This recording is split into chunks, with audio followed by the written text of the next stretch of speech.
What's going on, everybody? Welcome back to another exciting episode of the Viall Files Going Deeper edition. I'm your host, Nick, joined by the household of Allie, Amanda, and Derek, and returning our special correspondent, Natalie Joy, here for just a nice little chat. Before we get to our special guest, the one, the only, truly one and only, she is a one-of-a-kind. Barbara Corcoran is with us today for our episode. She is a hoot and a half. A treat. A real delight. I love her. An absolute delight.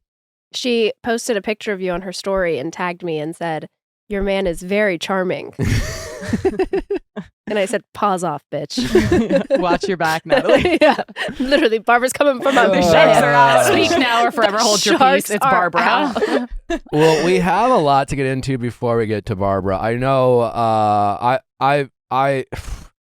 we talked about the Love is Blind lawsuit. I shared my thoughts. I have so many more thoughts now because since then, we've been sent a bunch of stuff from the lovely audience. Like, you guys are just great researchers, honestly. We really appreciate you. I'm tired of the entitled reality TV stars that are out there. Truly. I love how Amanda is like advocating. She's the heart and soul of it. Anyway, anyway, share your perspective. No, the entitled, talentless reality TV stars that now are.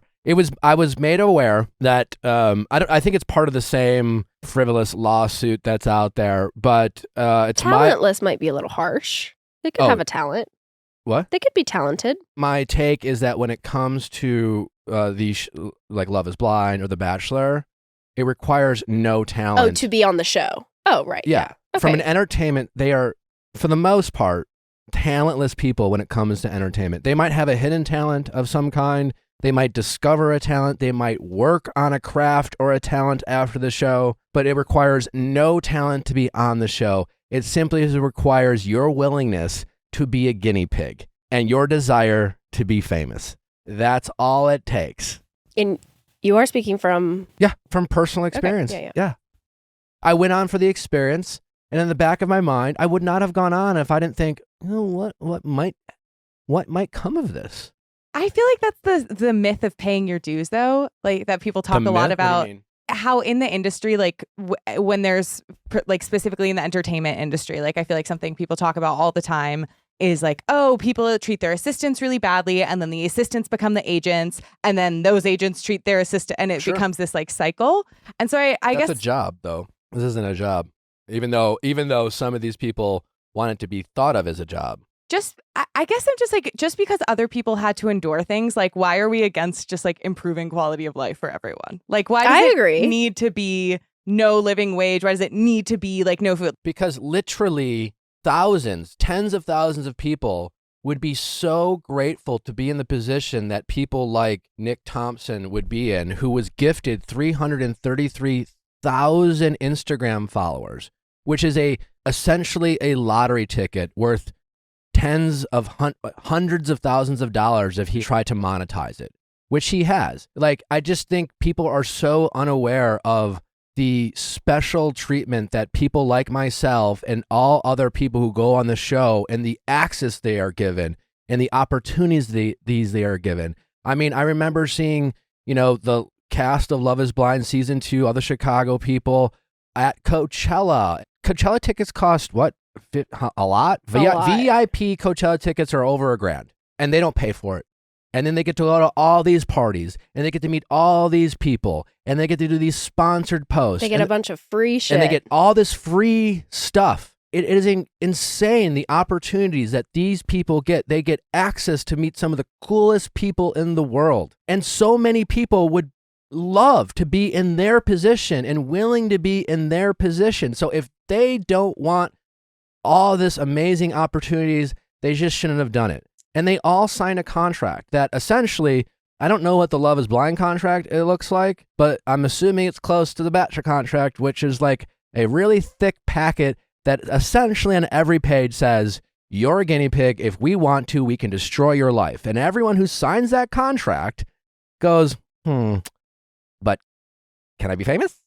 Do you think I can be famous? Is there a chance I can be famous? In their head, it's just like, they all sign it because deep down, they think to themselves, it's not going to be me. I'll behave myself, and it's worth it. It's worth the opportunities. I see all the people who went before me, who get to do all these crazy, cool things. This is a literal once-in-a-lifetime opportunity to do something I would never otherwise have an opportunity to do because I don't have talent. I don't have any agents or managers banging on my door, signing me, and I don't have advertising agencies banging on my door offering me 5-figure or 6-figure deals, by simply just posting something on their social media platforms. And even if they don't get offered deals, 333,000 Instagram followers. Imagine all the small business owners out there who spent their entire life thinking about a business idea, and it's been their dream,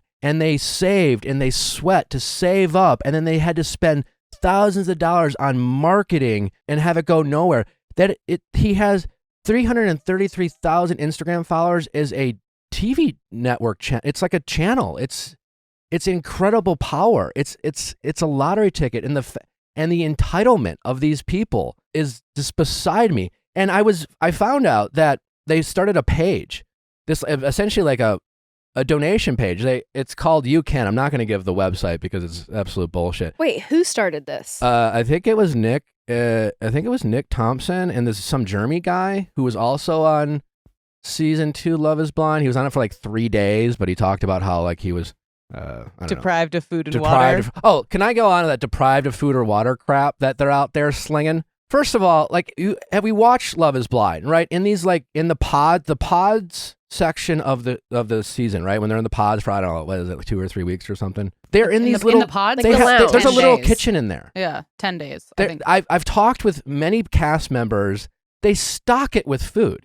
I mean, Bliss was making cookies. Bliss was making cookies? They had flour. When I was in the Bachelor Mansion, soda. when you're in the mansion, every day they like have you make a grocery list, and they will bring you whatever the fuck you want. And I'm sure there were times where someone's like, "Can I get some water?" And they're like, "Hey, we're busy now. We can't bring you water," or whatever the fuck. That to act like they were deprived of the proper nutrients in food, it's just ridiculous to me that it's a bunch of crap. It just is. It's just a bunch. It's like when Kelly Flanagan, when she was just like, oh, they basically locked me in a room or something. No, they didn't. They probably had an ITM, and then she was like, I want to go see Peter. And they were probably like, oh, Peter's busy right now, and you can't go see him. And then that turned into, they refused to let me see Peter, and shit like that. They are making a TV show. It is not an all-inclusive resort. It's not an all-you-can-eat buffet where I honestly think some of these people think it's like some sort of magical vacation they get to go on, and at the moment where they're like, hey, we're busy right now, or we can't do this. And I'm not saying it's not psychological warfare. I'm not saying it's a very difficult experience. They literally tell you, the show says it's a science experiment. It's an experiment. And if they don't want to be guinea pigs, don't show up. There's a million other wannabe guinea pigs out there. I was a wannabe guinea pig. So, question: are people believing? I don't know. We don't know. I mean, I'm sure. I think it's on both sides. I mean, people were we posted a clip of Tuesday's episode.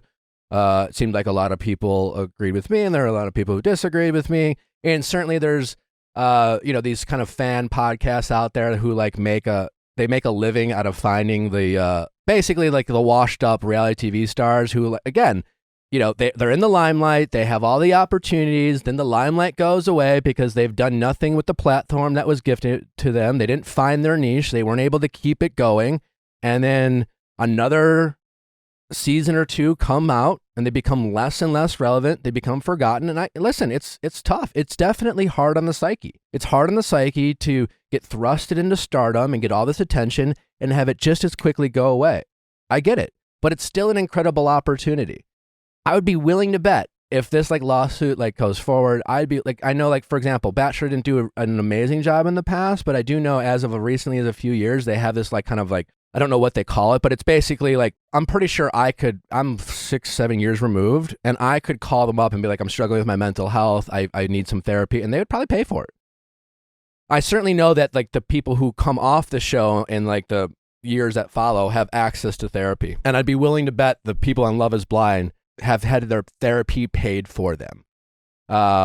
If they struggle for any mental health problems. Do you think that's available to all contestants? I don't. On The Bachelor? Oh, yeah. That's awesome. Yeah, I don't think it's just like final 3 get No. like Yeah. mental No, I think it's health. everyone. And again, like Yeah. I'm not like, I do think these shows could always do better when it comes to protecting the mental health of the cast following and do a better job of preparing them for what's to come. I'm not saying that these production companies can't do better.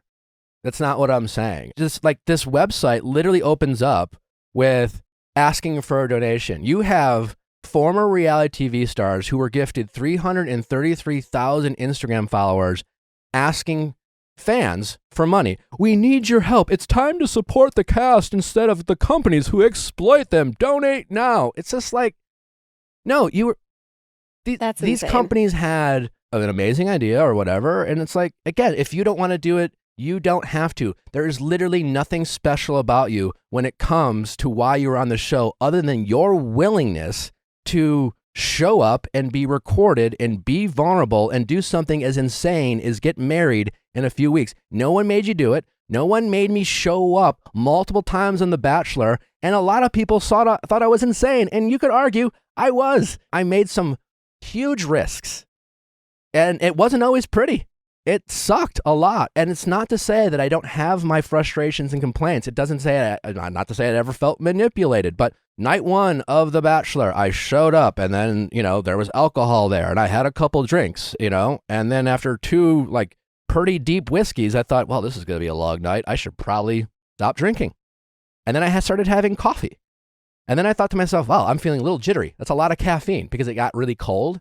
And then I thought, well, no, I'm going to stop drinking that. I just drank hot water. I was an adult who made a choice and I listened to my body and I people act like they show up to these things and they are incapable of making decisions for themselves, as if these evil producers are manipulating them, so they are incapable of saying no, I don't, no thanks, I'm good. I don't want that alcohol. And also watch Love Is Blind. When they're in the pods, how many drunk people do we see? I don't remember drunk scenes. Wait, also, now that you bring that up, in the pods, they have those carts stacked of food. Mm-hmm. It'll be They're eating dinner in the pods. Yeah, it'll be wing night, or they'll make dinner together in the pods. Yeah, and how many drunk moments do you remember in the pods? There's usually always one drunk episode in Love Is Blind. It's always that kind of at the pool party or that bonfire on season 2. Yeah. And it's a party and they're drinking. People get drunk at parties. Just to kind of dig into this, because I think the thing is that food and water seems to be one of the issues that people are punching. And that's all coming from Nick saying how they were deprived of food and water. Do you think this is a production issue, or do you think this is part of the experiment? Let's say food and water is available, but it's a little harder to get. Do you think that's a byproduct of production, or do you think that might be something that falls under the experiment? Well, first, I just think it's bullshit. I think in reality, there might have been a time where they had a request for the food that they wanted and they weren't given exactly what they wanted when they wanted. That's what I think it came down to. I think they might have had to wait an hour for the water that they asked for because, I don't know, everyone was busy or something like that because they weren't the priority. I do not think at any, whether it's The Bachelor or Love Is Blind, that there's discussions going on being we're going to not give them water or we're not going to give them food. To make them go we crazy. were always fed well on The Bachelor, more than enough. But isn't it fair to say then, well, if it's a lawsuit, then yeah, prove that you were deprived of food and water. I mean, listen, if they want to if they want to do that, they're not going to win. They're going to get crushed. But now they're literally created a website asking fans for money. That's insane. They get to go to Lollapalooza and Coachella for free. They get to make these ridiculous opportunities that they get as a result of them and as a result of their willingness to expose themselves to this type of crazy atmosphere. And it's very upfront. And you read these contracts, no lawyer would tell a client to sign this. It's not a favorable contract. Now I'm in a position where if I get presented a contract, I'll have my lawyer redline it and be nope. And the idea is, on the assumption that they really want to work with me, that I'm providing something to them. And then the company who wants to hire me can say, well, you're not really worth it. We're going to go with someone else. Or they can meet my demands. In this particular situation, whether it's The Bachelor or Love is Blind, if you want to redline anything, they'll be like, no, next. We'll just get someone else. There's such a demand. Yeah. And I so agree that there are trade-offs to reality TV. Like, I completely agree that like there are elements of like regular human decency that are not applicable to reality TV. Like, you will have maybe your parents listen to you talk about like intimacy in your sex life. You will have people digging through all of your shit, finding any tweet that you posted in 2014. Like, I completely agree that there are some real trade-offs and there's a price that you pay for this kind of exposure. It is a big opportunity and people pay with their themselves. Like, they pay with access to themselves. But I think there's such a big difference between that and like food, water, wages. And I mean, again, I think they're also not wages. They're not employees. Also, it fits in very well with other things happening in the entertainment industry. That's not just reality TV. Because I remember senior year of college going through several rounds of auditions. I was going to work on a cruise ship. I was going to be a performer on like Norwegian. And it was very similar in that when they're in the pods, it's like, here's your weekly stipend because we have a trailer for you and room and board is covered. Same with a cruise ship. Like, we had a weekly stipend. And to be clear, a stipend is not a salary or a paycheck. It's a per diem. But it was like very well understood that because we're taking care of room and board, here's your weekly whatever, here's your contract. It's going to be for this amount of time. It came with certain stipulations, as most cruise ships do, of like, you'll stay on board during these times and here are other responsibilities we're going to throw at you. But it wasn't a standard hourly pay or a salary. But there were so many people vying for it that it was kind of like, wow, I hope I get this Norwegian contract, whatever it says. But what if we take it away from like what people are saying they demand and what production companies are just like giving? What do you mean? Why do they... I think when we're talking about the ethics of this, like, this isn't a business negotiation. This is like a philosophical conversation about like what's fair.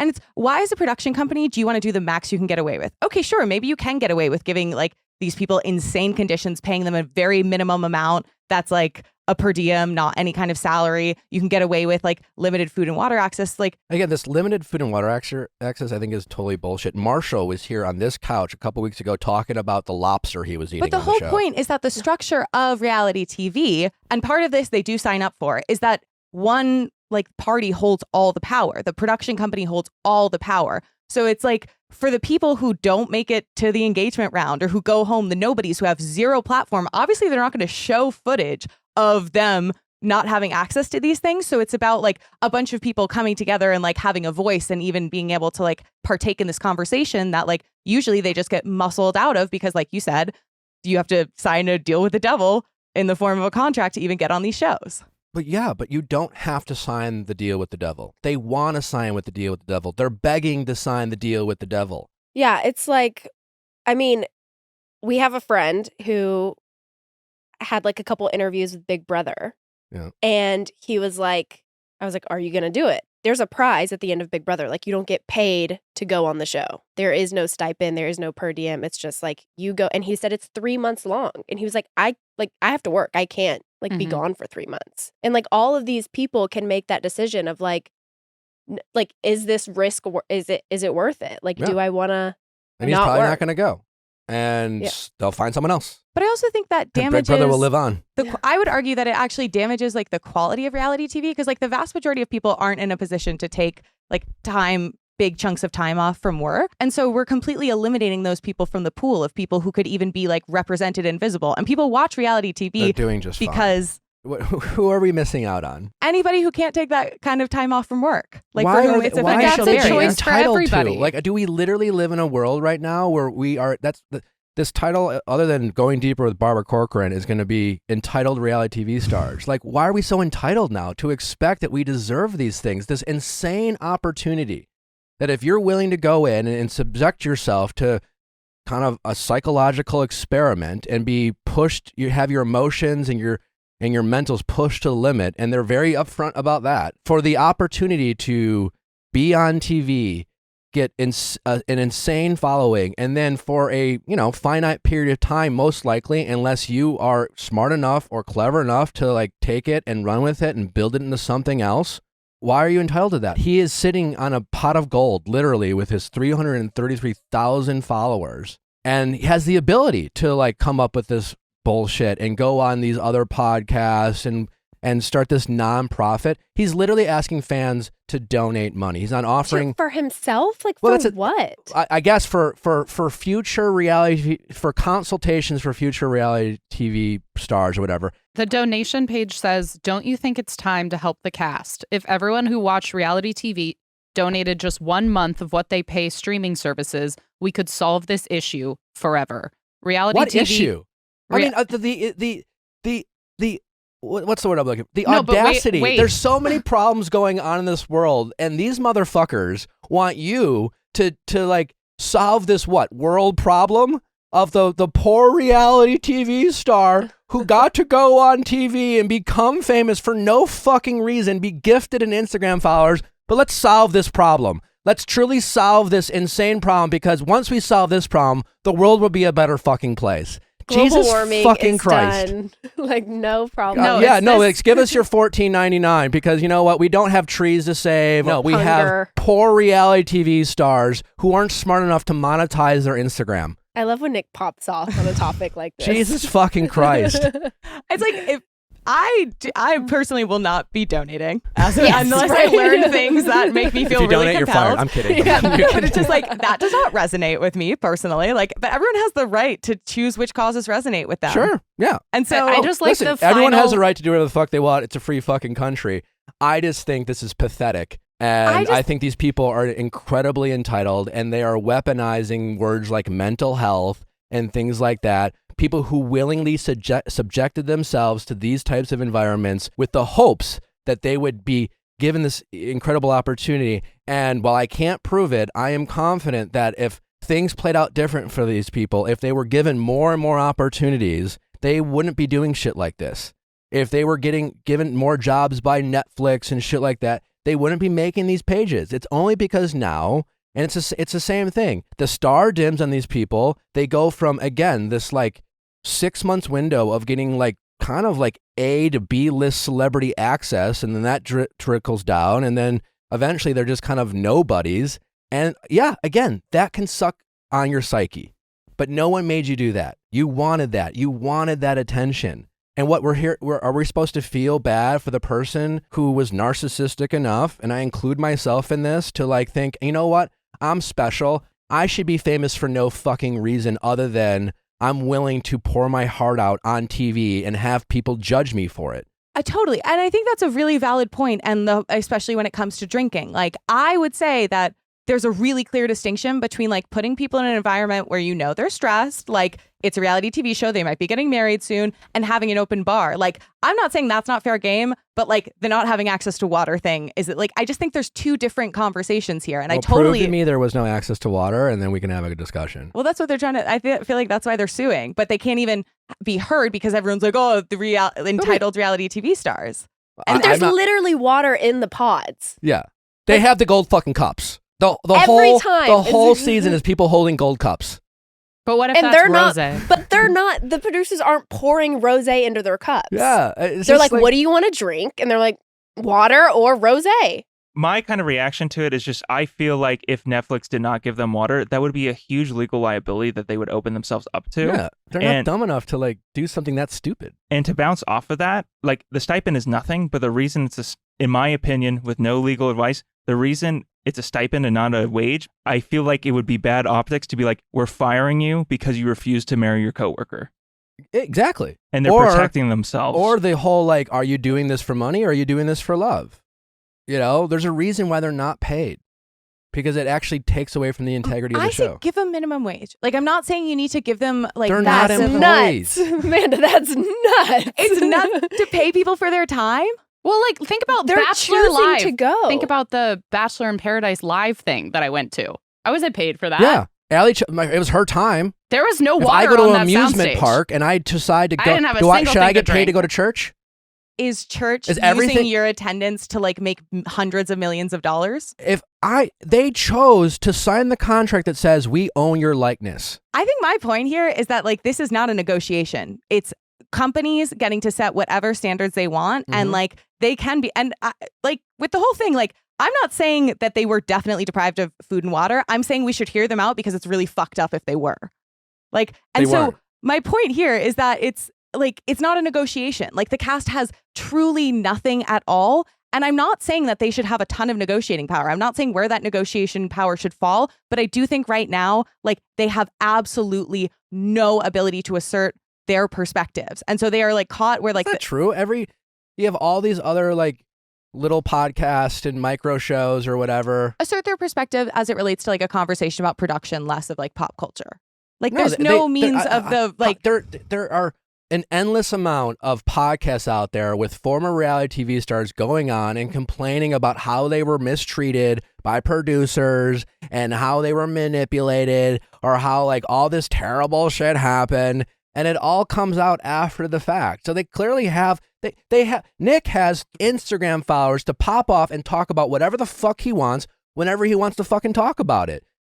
That's insane access. Do you realize how much of a gift that is to have that channel? I am not saying that like reality TV stars should have like a list of demands that they get met. Like, I just think there should be like, we were joking about a union, but the more I think about it, like they should have some kind of like, why?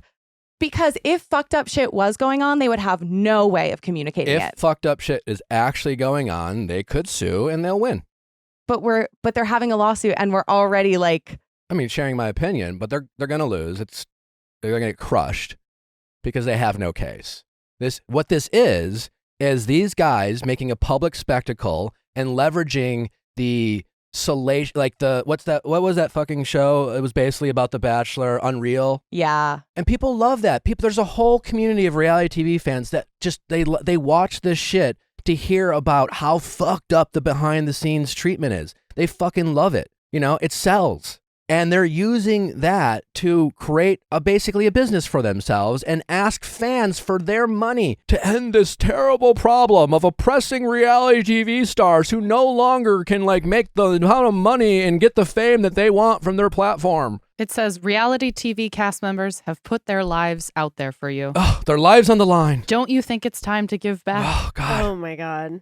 Again, I will not be donating to this specific cause. Like, I completely hear the argument. There's plenty more things going on in the world. I just respect the fact that they are allowed to have a lawsuit without being immediately dismissed. Yeah, no, I don't. But you went on a show. I didn't. So, like, I know you have knowledge that I am not privy to. So maybe there's certain things, like statements, ways they phrase things about producers that, like, I'm not going to interpret it the way you are because, like, you have... I think there's a more intimate there's a knowledge of place in this country, in this world, for legal action and lawsuits because sometimes people are truly wronged and they aren't paid money they're owed and things like that, or again they're real victims. But when people willingly sign up for things, in addition to getting these incredible once in a lifetime opportunities that so many people would be so incredibly grateful to have, it literally can change people's lives. And it's not everyone else's fault that they rode a wave or didn't like bunker down and think to myself and have the foresight to say this isn't going to last forever. So I'm going to take this incredible platform and think of a way to, use it and monetize and try different things, try and fail and figure it out. Like some people have. You know who else is trying out new things? Potentially Glenn Powell and Sydney Sweeney. That is nice, crazy. nice I transition. texted Nick and Allie yesterday and I was like, I need y'all to talk about this because this is crazy. For people who are not familiar, Glenn Powell and Sydney Sweeney shot a movie together. It was a rom-com. They were in Australia for most of it. And they were posting like a bunch of photos where they looked like they had great chemistry, happy co-stars, having a grand old time. The reason that this is becoming such a big story right now is because Gigi Paris, Glenn Powell's girlfriend, unfollowed Sydney on Instagram. And then there's been rumors of a breakup between them. Yes. People are speculating. We should have Wells, Adams, and Sarah Hyland on. They spent New Year's Eve with Glenn and Gigi. Well, supposedly Sydney is engaged. Yeah, but she hasn't been wearing the ring. Uh-oh. But she's been like with that guy for like 4 years, and then he has been dating Gigi for like 5 years. And wasn't Sydney Sweeney quoted as saying recently after she got engaged to this guy that she doesn't want to date other actors and people in the industry? Yes, correct. I mean, listen, whatever. We say things and then we change our mind. That's fine. But my question to you, do we think this is a what's that? Mr. and Mrs. Smith with like Brad and Angelina? There's that, but like a PR move? No, the Lady Gaga and Bradley Cooper. Yeah, No. There's also the Jessica Chastain and the guy she was with in A Marriage. Oh, yeah. Where she's like on the red carpet and he like kisses her arm. And everyone's like, he's married. Is he? I think he's married or engaged, yeah. What? Oh. Yeah. Well, everyone like that like sold the hell out of their show because it was like the chemistry, like it's got to be so good because that red carpet scene is so hot. That's what I'm saying. So But, is like- this a Stars Born situation where they just lean into it for the chemistry because like we're talking about this, I don't even know the title of the movie that they're making. I don't either. But No, They- he's married. The guy who kissed her on the red carpet, he's married. He has been since 2017. interesting. Okay, well that definitely changes my perspective on this because I think like if you look at both of their social medias, it's like them two together in every photo. Like at the zoo, the video of him dipping her is wild. Oh, And like My if you hear God. the audio to it is even worse. And then she calls him Top Gun. Mm-hmm. She has little pet names for And him he goes, already. I love when she calls me that. Like first of all, if you are filming a movie with Sydney Sweeney, I'm already pissed.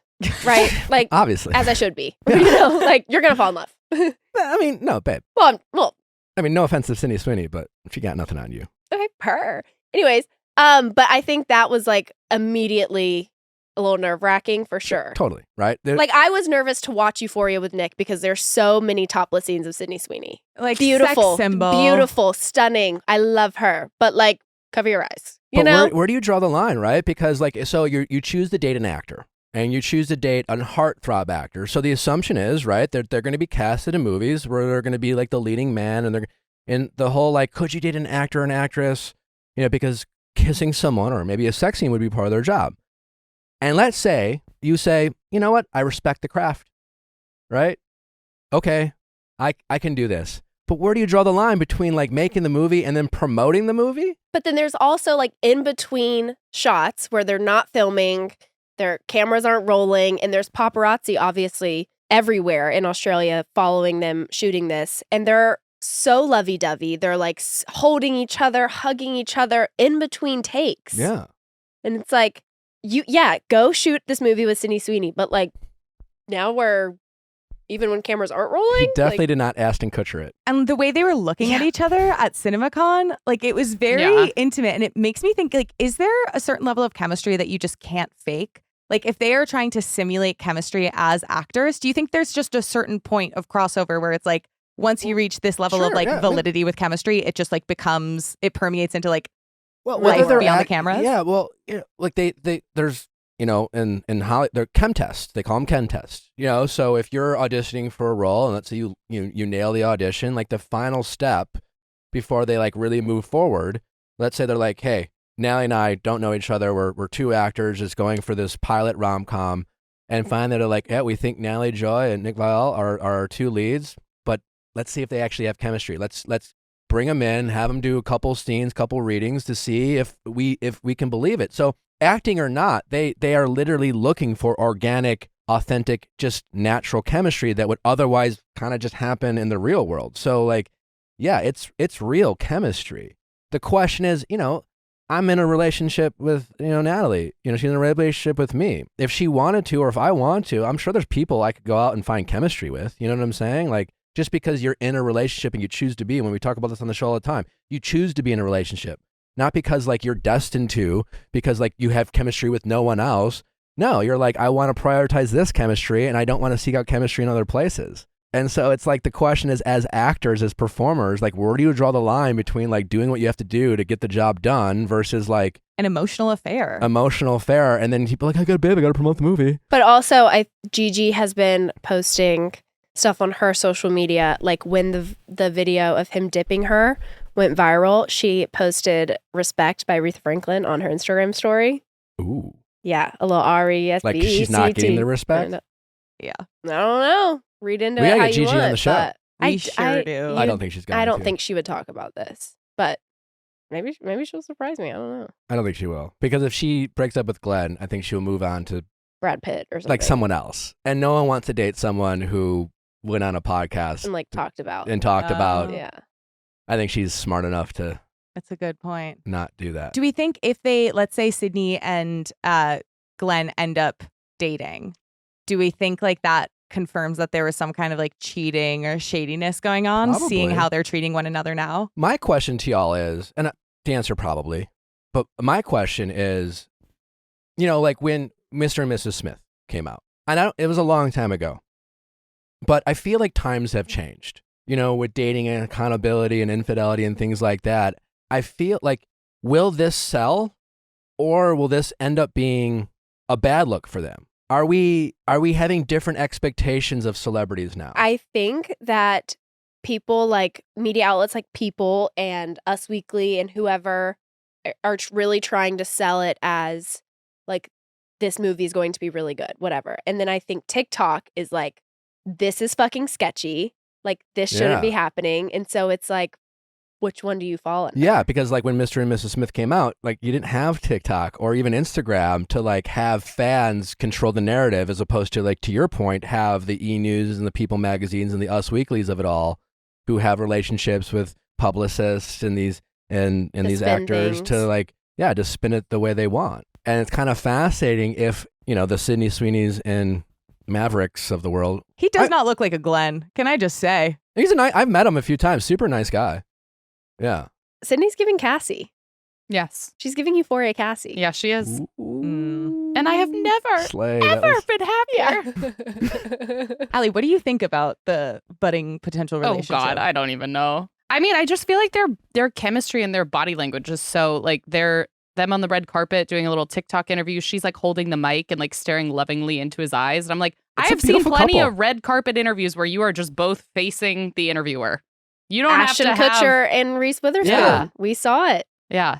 And you could have, you don't have to Ashton Kutcher it where you There's look, a happy medium. you I look think. awkward. Yeah, there's a happy medium of like, what a wonderful person. You in interviews great be like, oh, time. what a talent. She's been a pleasure to work with. Like, I've met her fiance. What a great guy. Like, it's just, I have so much respect for her. She is the greatest person in the world or whatever. And she could say the same thing about him. They are coming to these interviews and red carpets looking like they just got done fucking and they can't wait to fuck again. Correct. But they look like that's a handsome couple right there, I will say. I do look great. feel like I saw, and it was recently, I guess before all this broke, that Gigi did, it was like a Just Jared Instagram post of like Gigi landing in Australia. Yeah, and it was like them leaving the airport together. He wasn't holding any of her bags, which like Nick is such a bag holder, which I love about him. Is like, I posted a Instagram story of us leaving the beach, which was partially a joke because some people took it very wrong. But Nick had the. Did you get shit for that? Oh yeah, they were like, "Oh come on, carry one thing. You can like, Oh, women can carry stuff. Natalie too. can Like, carry plenty. She's a little pokey, and I would rather just like get going." be, my toxic masculine self and be like, I can carry all the bag. It's just more. Yeah, he had the cooler. He had the bag of like towels and sunscreen and the umbrella. I on did his it for back. 12 chairs on each arm. I did it for me, not for her. Yeah. He was actually holding Natalie as well. Yeah, she was not walking. Exactly. But they were leaving the airport, and I think that either was the last straw, like a breakup, or it was like she saw how things were in person. She's like, I gotta. And get you out know of how here. those conversations go, right? She was probably like, babe, I'm just like, she voiced the complaint, and he was like, it's nothing, it's just work, I hate that you do this, like, why he probably gaslit the shit out of her, and it was told her, Damn. I hate that I'm using that word more. We're and like more. throwing stuff on Glenn. You know now. what, internet, Yeah. you won. You won. Gaslighting is no longer a verb to use to like describe abuse. It's just basically convincing your partner that they're a little Their reality is a invalid. little off, and whatever. You won it. I submit. This has been. We could go on and on. I think this is our best intro of all time. I love this energy. We have so much more. We have so much we could have got into. There's a surgery about a dick enlargement. There's all these other pop culture topics we haven't talked about. Speculation about who might replace Nick and Vanessa Lachey if they are in fact leaving. Oh yeah. Bed Bath & Beyond is bankrupt. Bye. Giselle is What? thriving. And Aubrey Plaza did a very controversial milk commercial. All the things we're going to talk about on this week's episode of Pop Extra, which is available behind Viall Files Plus. Also, don't forget that we have another episode of an update special behind Viall Files Classic. It's free for everyone. Don't worry. And if you love these updates, we have 2 more updates every month behind Viall Files Plus, and it's free to sign up. It's literally free. You get a 7-day free trial. Just go to viallfiles.com. It's a couple clicks away. You can listen to the podcast. You can listen to those episodes the same way you listen to Viall Files Classic, right? Or Chronic Classic. Also, Nick's not wearing Converse. I'm not wearing Converse today. Woo! Wow, I really thought that sentence was going in a different direction. What'd you think I was going to say? Condoms. Yeah. Nick's not wearing condoms. That either. I'm also not wearing condoms. Next week, another wild week. We have Howie Mandel in studio to talk about all things VPR. We'll see if he's more informed. Jacqueline, Howie's daughter, is with us as well to fill in the gaps because obviously when it comes to Bravo and Vanderpump, Howie, no idea. He's a vessel. I do think he conducted an excellent interview. Why? Because he got the tea. He got Tom Sandoval to open up, and at the end of the day, that was his job. It wasn't his job to agree or disagree with him. So job well done, Howie. I think we need to appreciate our hosts a little bit more. But we are excited to talk with Howie. It's going to be a lot of fun. Also, Lala Kent joins us again to pop off and share her. She is just full of. Lala Kent is just one big hot take.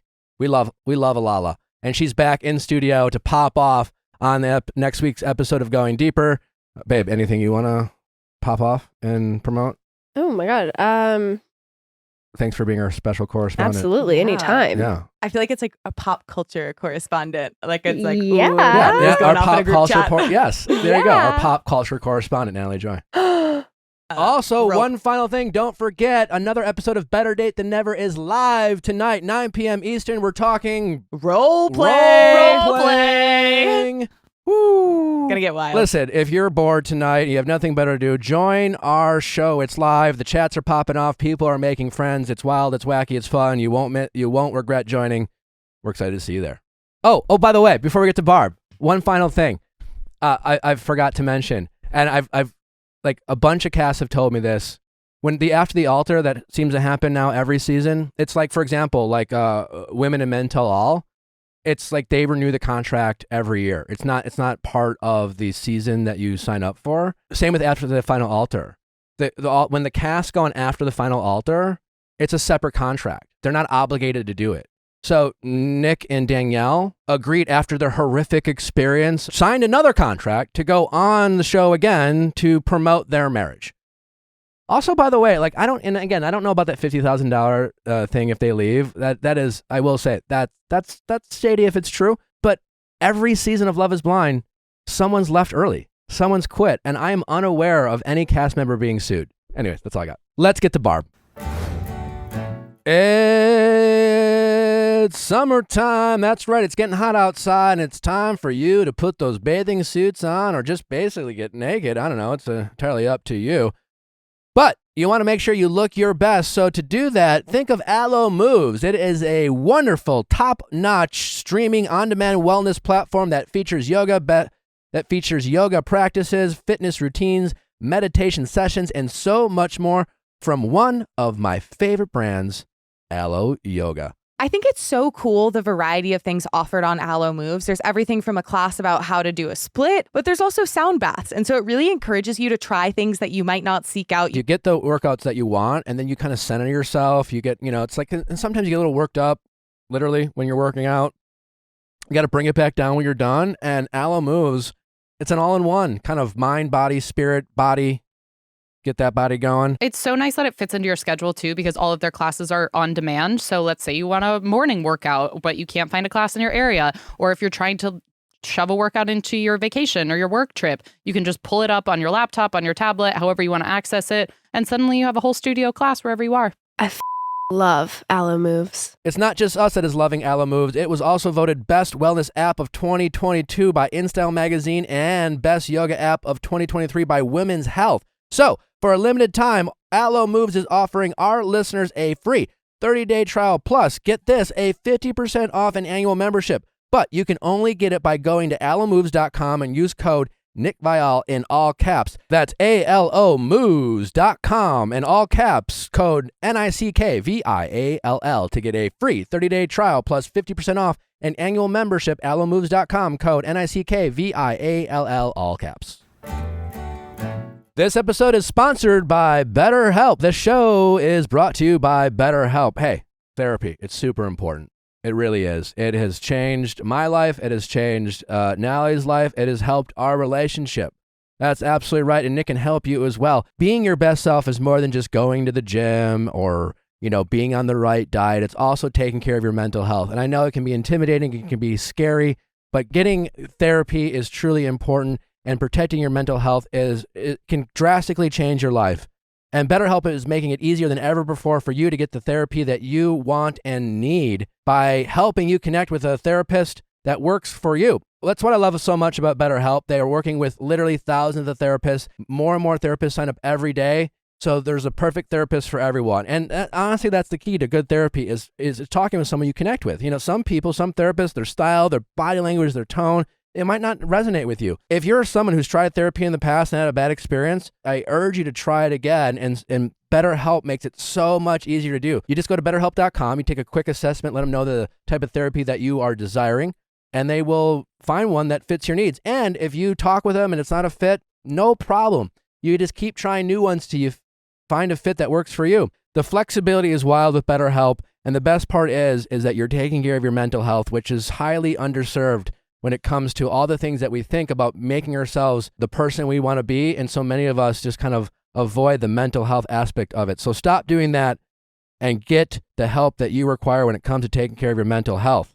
Discover your potential with BetterHelp. Visit BetterHelp.com/VIALL today to get 10% off your first month. That's BetterHelp, HELP.com/VIALL, BetterHelp.com/VIALL. Barbara, welcome. Thank you, darling. How's your heart? My heart? Yeah. Pretty good. We start all our conversations like that. Really? What do you mean by how's my heart? My health heart or my heart breaking or whatever? I mean, really, it's just open to however you want, but your emotional heart, Oh, too bad, because I just came from the heart doctor and I know my physical heart's in great shape. It is. Well, let's celebrate that. Yeah. However, low cholesterol. I was a little stressed out a couple weeks ago, and my chiropractor told me I had high blood pressure. So you just you hardly look alive. I High bottle blood pressure. it all inside, Barbara. You must. Yeah. My God, I was almost going to take your pulse when I saw you this morning. I look a little dead inside. Yeah, you still do, actually. Okay. Hopefully you can warm me up.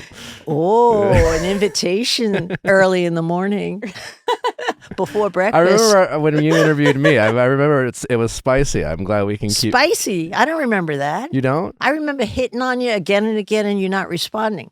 Hardly any spice there. Well, my fiance was in the other room. Yes, and you finally proposed to that young woman. Thank God. You listened to my advice. I did. Thank you. I gave you dating advice, marriage advice. What did you tell me? I told you to marry that girl. I did. You weren't, yeah. Yeah. You weren't even engaged. Come on. Before we started recording, you said how you hate it when people say you look better in person. People tell me that all the time.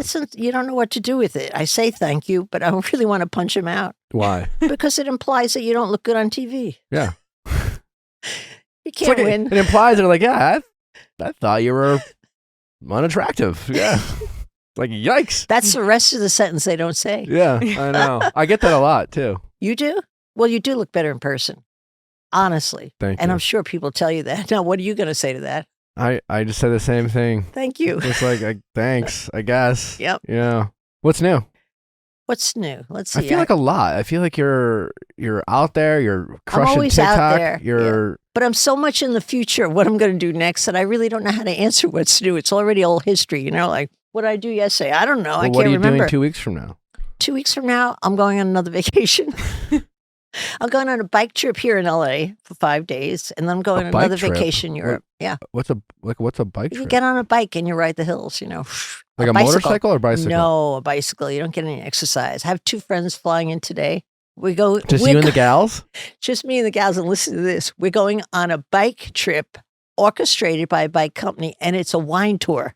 So I'm not quite sure how we're going to bike. So you're going to get sauced taste wine. And then get on a bicycle. I'm not. Did you know you can get a DUI on a bicycle?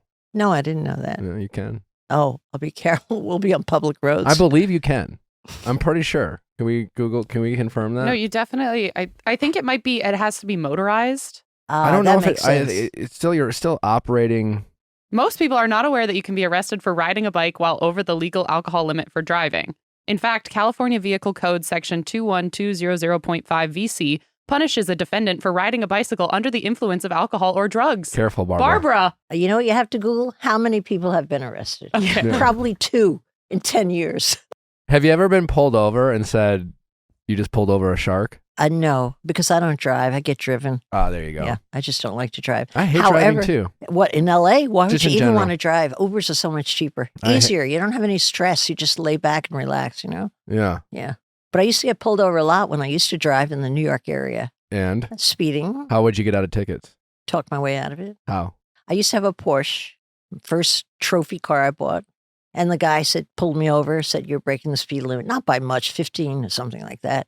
And I said, oh, I'm so sorry. I just got it off the block because I heard my roofer brother call it a block that you put your car up. So I think I throw in some lingo like that. And I said, I was just testing it out. I'm so sorry, officer, please. And he didn't give me a ticket. He stopped me the next week. I was on the same commute. And he said, give your roofer brother a hello from me. Swear to God, big guy. I'm like, okay, I'm not going to get out of this one. He nailed me for a lot of money. He gave you the ticket. Oh, yeah. And he hit me for like 2 or 3 other little infractions. He was pissed. I don't blame him. Caught red-handed. That was when I was younger. I'm straight now. Are you? Not you follow really. the rules? I feel like you, as you've gotten older, you follow less rules. I follow less rules, but I'm more cautious about which ones I break. And I think, is it worth it? And usually the answer is always yes. Yeah. When I was skiing last summer, I had the ski patrol waiting for me on top of the mountain, and they took my badge away that I had bought. And for the season, this was in Deer Valley, they took it away simply because I was speeding down the mountain. And they said, didn't you see all those ski schools that were at risk? I said, I was going too fast. I didn't see anybody. I was racing anybody who would race me.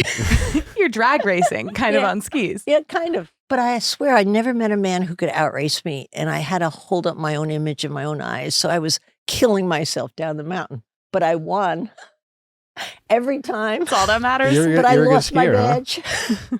I'm a very good skier, really. I should have been a ski racer for a living. I would have had a lot more fun. Do you have a videotape of Barbara skiing? Yeah, we do. Yeah. I would love to see that. You would love, we'll send it to you. Thank But you. you better agree with me that I'm phenomenal. Well, I can't. I don't Yeah. know how. Okay. So Oh, you're going to think I'm great. I don't think you're phenomenal. Yeah. Yeah. I'm not. You're gonna get no notes from me. The Yeah. downside is I've had so many ski injuries. I don't even know why I go back, but it's so exciting. So you're like on TikTok a lot these days. Yeah, I love you've it. you've I have. embraced. Is that because you find it entertaining, or are you someone who is it more strategic because you're kind of tapping into kind of the newer platforms? Like what do you love about TikTok? The main reasons I just love it. You know what it is? It's you could just have fun. You don't even have to care what people think. And it seems like the more stupid you are, the more people love you. So I feel like I don't have to act at all. Even though I'm not an actress, I always feel like I'm putting a little dog on for show. Yeah. Not with TikTok, but on the strategy, I've only recently learned that tapping into other people's followings. That's why I'm here. You thought You're I just wanted to using see me. you. I'm using you, yes. Oh, shit. I thought we I'm were also besties. here having fun. We're not besties. Oh, okay. How could I become a friend? My friend? Yeah. You mean a real friend or just Yeah. follow me? No, like a real friend. Like, what would I have to do? Or do you only have friends? Like, how do Old you, friends? Yeah, old friends. Most of my friends are old friends, but I always acquire new friends. And I'd have to figure out what you wanted out of the friendship. But if you just came for dinner I'll at be my honest, house, it'd be fun to just be like, who's a good friend of mine? yeah.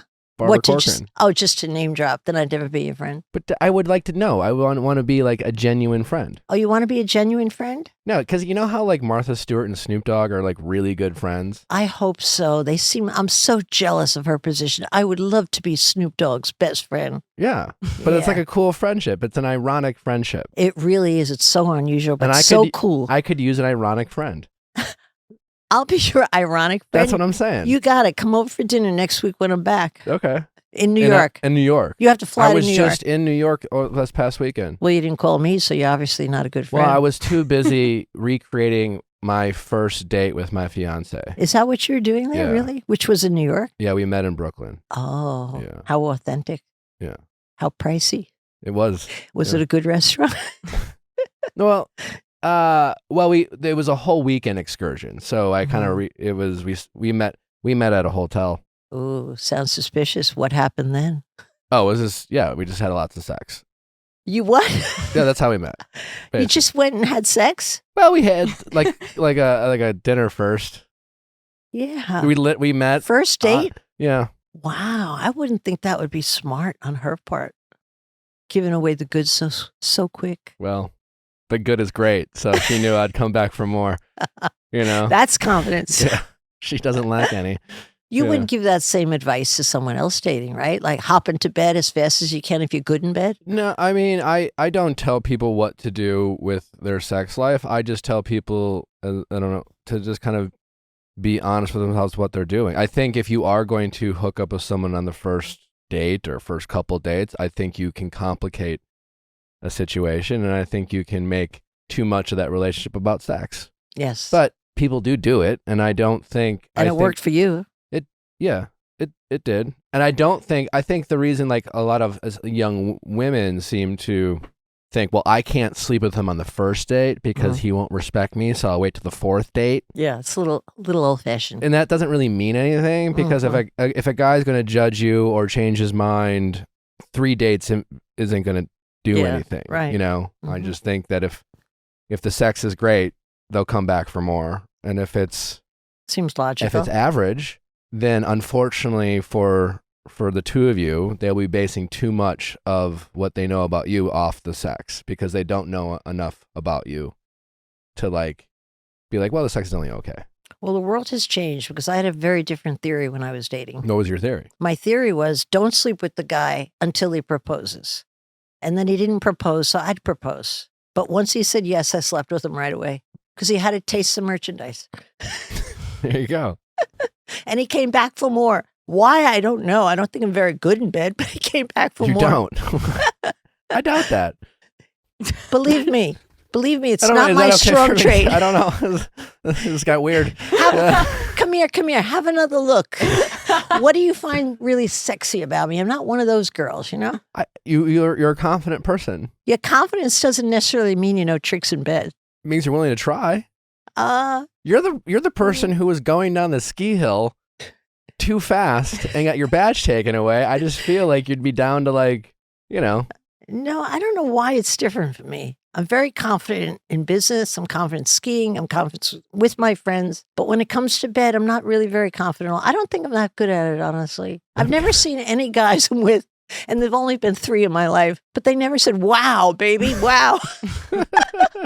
They said, oh, nice. No, come on. No. No, I made up the nice, but they never said, wow. And then once they're married to me, all bets were off. No more sex. That's it. I got you now. But all seriousness, how you've been married for 35 years. Yeah, thereabouts. How do you two keep it spicy? We don't. You don't. No. I'd No be a spice. liar if I said so. You know what we do? I say, what do you want? S or S? And he says, I'll take Scrabble. That's Bill. And we play Scrabble.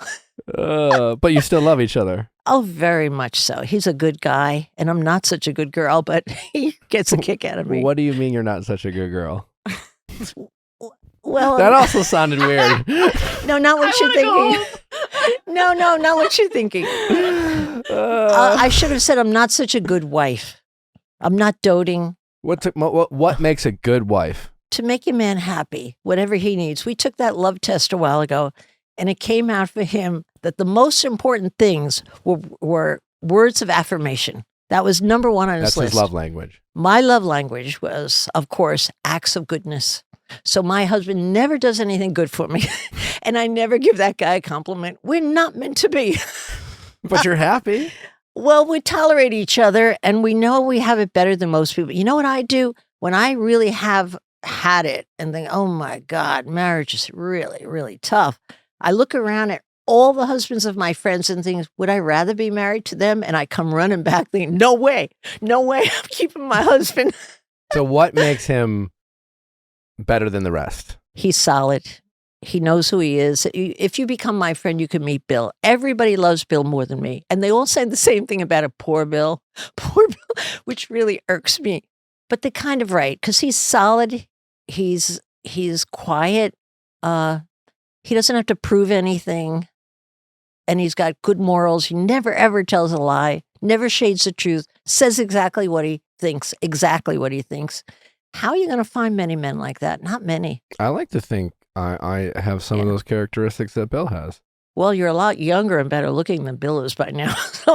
But when he was your age, he would outshine you on looks. I've never been attracted to a guy who's totally handsome somehow. You're handsome, but you're not Bill's kind of handsome when he was your age. What's Bill's kind of handsome? A knock-dead, drag-out, good-looking guy. Okay. That turns all the girls' heads. I mean, some of the girls would look at you, no doubt. But you walk into a big room, it wouldn't be like every girl's turning, right? Bill was that kind of guy. Whoa, everybody's turning. And he was my guy. I'm crushed, Barbara. Don't be crushed. You're pretty good. Just not Bill good. You're not Bill good. I'll show you a picture when we get through. He's a good-looking guy. Even as an old guy, he's a good-looking old guy. All right. But still no good sex.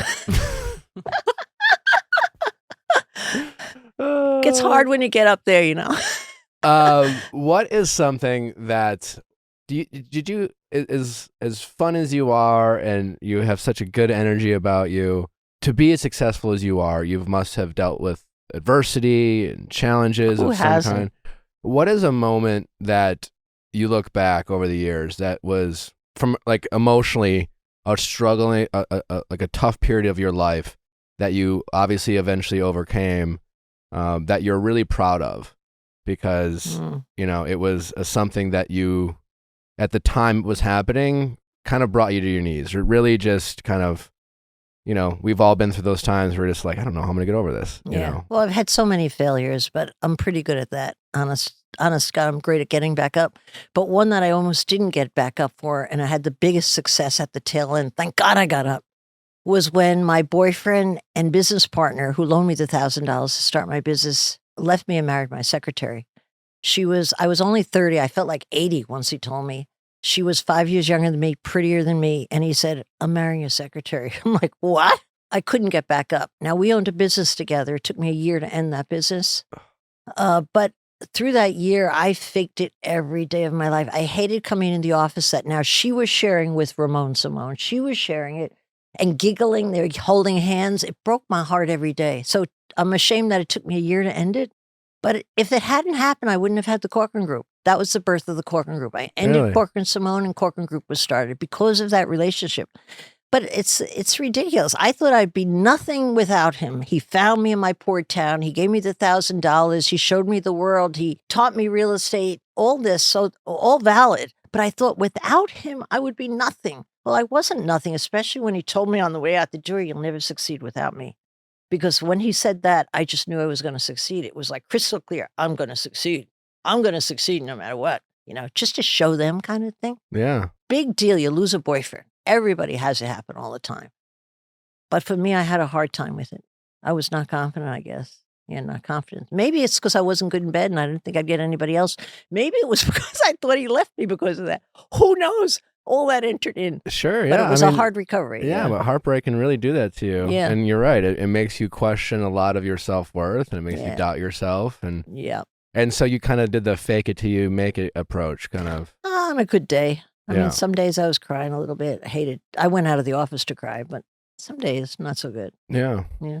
I'm sorry you went through that. Why are you smiling when you say that? Well, because you're over it, you know? I am over it. I'm a big believer that, like, especially it's so long ago, to me it sounds like almost a good story for you. It turned into a good story. But all bad things turn into good stories if you hang in there, don't you think? I totally agree. Yeah. But like so many of us don't appreciate that at times. Well, you have to walk through rejection and hard times to appreciate you come out the other side. It never feels good when you're inside. And if you do it enough, you start to think it's your lucky charm. Yeah. Like if something bad happens, something good is on the other side, you know? Do you remember when that whole breakup happened? Was there like a turning point for you?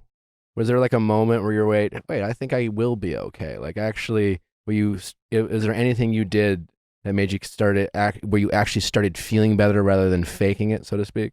Only after I left. Only when I divided the business, we chopped it in half. I went my way, he went his way. That was the beginning of my second business. No, what was important is me walking to work on that Friday morning. It was just spur of the moment. I just said, I've had it. I'm ending this business today. I walked right in and said, guess what? We're ending the business today. Here's how we're going to do it. like that. Just like looking at you, I could Yeah. picture you. You could vividly remember that day. Oh, exactly. I was so determined. There was nothing that was going to stop me, nothing to change my mind. But yet it was a good year after.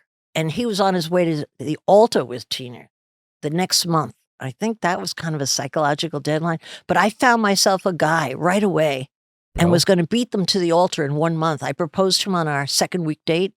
And he says, what? What's your intention? I said to this poor guy. He said, what do you mean, what's my intention? I said, well, you're going to marry me or not? How about next month? It was too soon. So in the end, I didn't win the contest that I had in my mind. I got to the altar about 3 months later. The poor guy, come this way. Hey, follow me. Did you ever, the ex, the guy, Ramon. Simone. I'm assuming you're doing much better than Ramon these days? Oh, I don't know if I'm doing much better. You know, he married my secretary. They had 3 children together. They did. And they stayed married for the longest time. So I guess it was meant to be, you know. I was immature. Everybody falls in love. You don't mean to fall in love, you know? Yeah. It just happens. Why do I wanted them to not work out, I guess. I for know. you. I'm so oh, well, let me tell you the real story. Yeah, they went in a car and got crashed up. Okay. Leaving the office that day? No, not really. Well, they worked out, I guess. Yeah, they worked out. Yeah. And then you're here. However, I heard from one of my old associates at the Corcoran Group about 4 years ago that Tina did leave and marry her tennis instructor. But they had a long marriage. I guess they've been married, 35, 40 years. And then she left to Ramon. marry her tennis instructor. This was down in Florida. Kind of weird. Tracks. I have to say I laughed a little. You'll have to forgive me, but I did That's okay. chuckle a little. Yeah. Spite is like a really strong thing. It has staying power. You don't believe? No. You send out those vibes, it comes back and stabs you. Well, I agree, but you did chuckle. I chuckle. Well, that's not really spite. I wouldn't go so far as calling spite. Satisfaction. A touch of satisfaction. Just a touch. Yeah. Pettiness? Pettiness? Me? Of course. What's the pettiest thing you've ever done in business to an adversary? Much bigger than me in my market at the time. It's funny, I forgot about this till you just said this. Somebody recruited out one of my top salespeople, which I did not like. I was great at recruiting everybody else's top salesperson. So she was my second top salesperson. And the minute she went over to that firm, I sent him a dead fish wrapped in ice. I had just seen The Godfather, you know, the horse head in the back. Yeah. So I couldn't get a horse head, or I didn't want one, but I got a dead fish and wrapped it and just sent it. And I put "Love, Barb." So stupid, you know, but that's great. It felt good sending that. That's petty. Yeah. That would qualify. Did you get a response? No response. But when I saw him at the real estate board at our regular meetings that all the competitors had, he always looked at me. I was dying to say, "Did you get my fish?" But I wouldn't give him the satisfaction.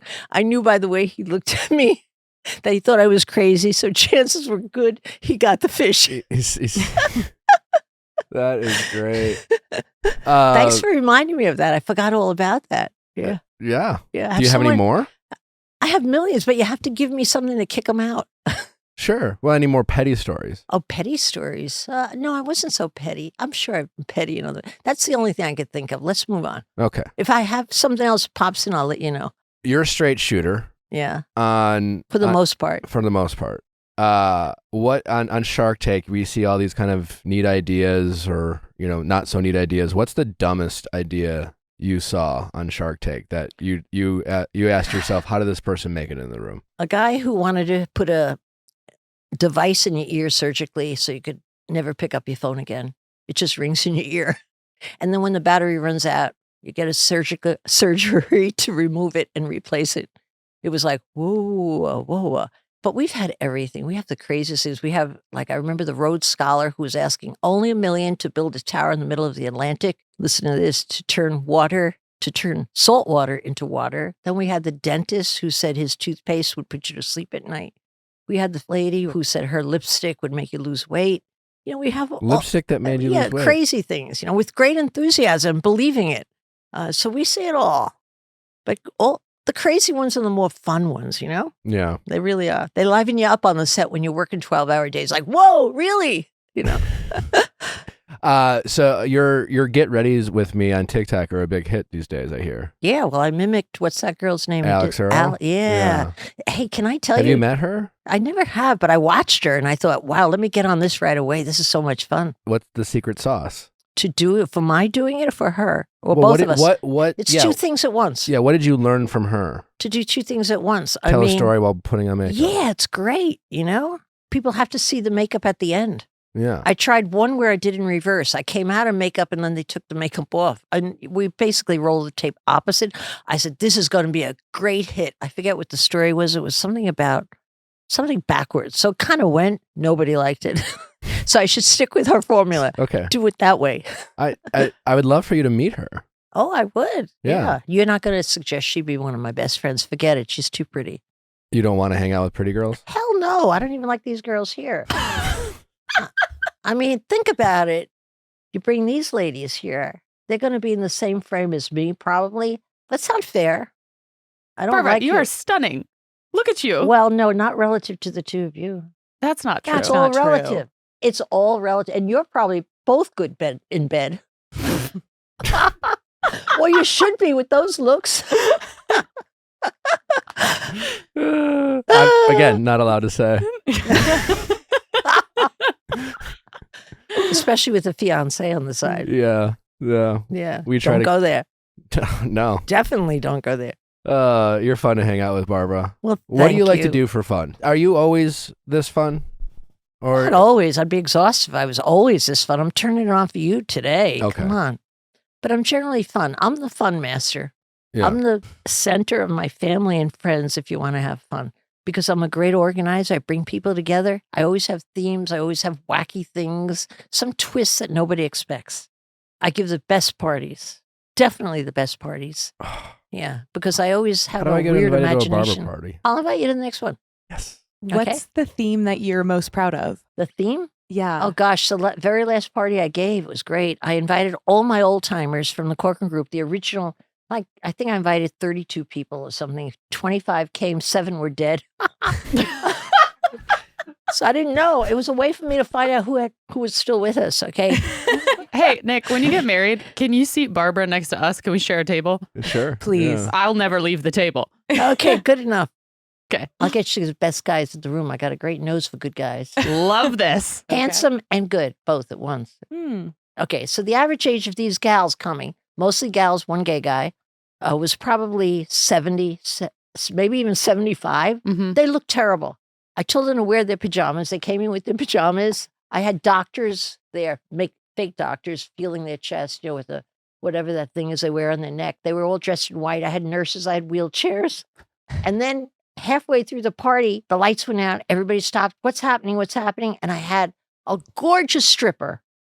I was very particular about picking him out. Come and strip for the girls. Let me tell you, they were touching him, saying, we haven't seen young flesh in a long time. I gave out stacks of dollar bills. They were putting in his jock strap. They were laughing. They were incredible. 2 of the women went home. They never showed up. They had dementia. Their kids were calling me like into 3 a.m. Where's my mother? But the mothers went home happy. Everybody was so happy. And then they went home. Get it? That's a good party. I have to admit. Party. And I'm underestimating in the telling. Was Bill there? Hell no. How do you kindly ask him to leave? I didn't have to kindly ask him. I just didn't let him know about the party. And he was busy downstairs in his bedroom watching CNBC. Didn't hear a thing. Oh, and the other thing that happened at the party, one of the younger women, she was probably maybe 55, she fainted before the stripper. And we had to call 911. The guys came in with the stretcher, and everybody thought it was part of the act. And the guy said, invite us to our next party. It looks so good. I said, get my friend. They took him to Mount Sinai Hospital. What was the stripper dressed up as? Oh, well, fortunately, he was bald. I saw him after. Oh, let me not forget to tell you about this. What he said. Okay, but what was he dressed up as? An army guy. A vest with pockets. Okay. Army hat on. Low slung hipsters on, boots, and he took it all off except for his jockstrap. Now, you know that guy, after he stripped, I want to get rid of him right away. You don't want a stripper hanging out, for the rest of the party, right? He cozied up to me, had a Shark Tank pitch. Help me with my other business. What other business? Circus, children's party business. He said, and not only that, I could help you with your finance. I said, how is that? He whips out a Prudential card and says, my financial planner in the day.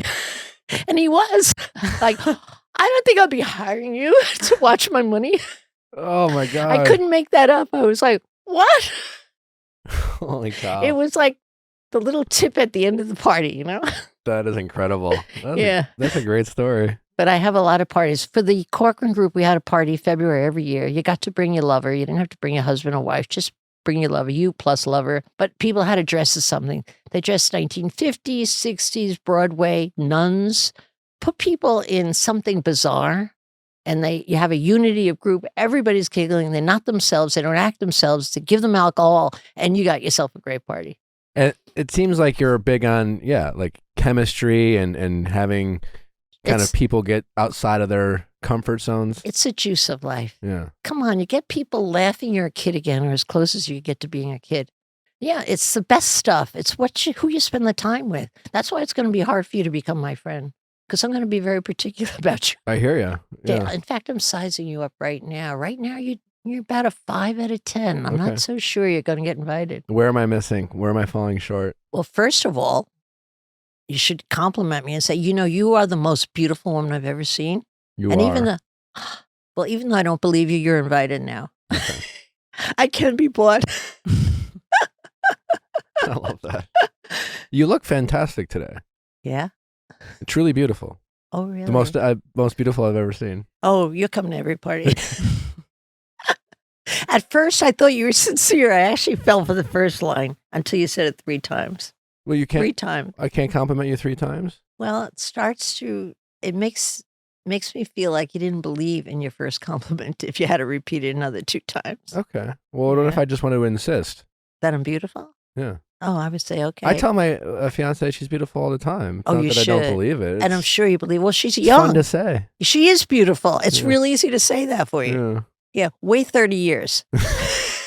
You're going to have to pick up your game and think of other things to say. You're a great cook, honey. Oh, you're a great mom. Oh, you're good with the kids.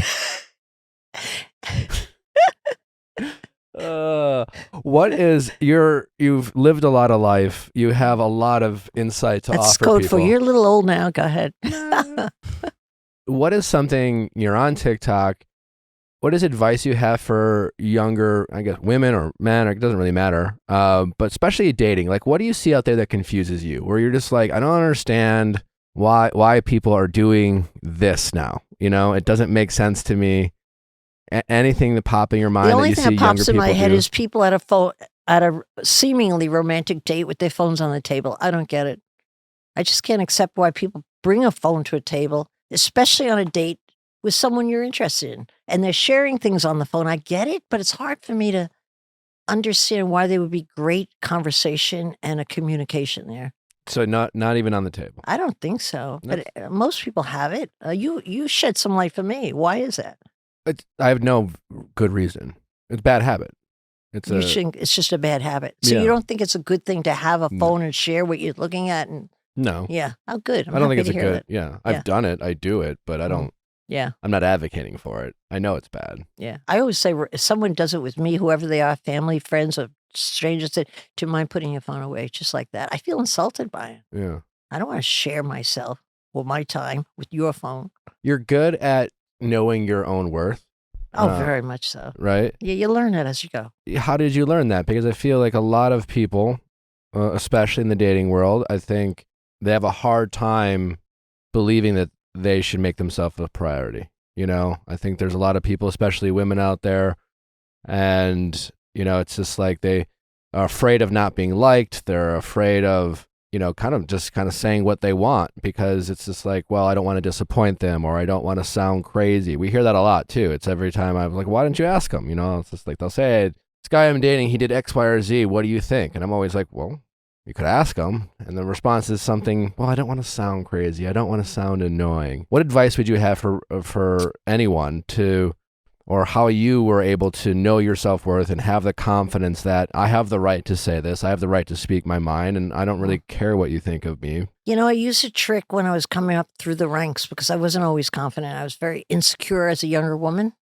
But I think I learned to be secure. And a trick I used all the time is I would ask myself, what would a man do? And I think it applies here. What would a man do? You ask a guy, he's not going to have those same self-questioning comments or insecurities of putting themselves down, second-guessing.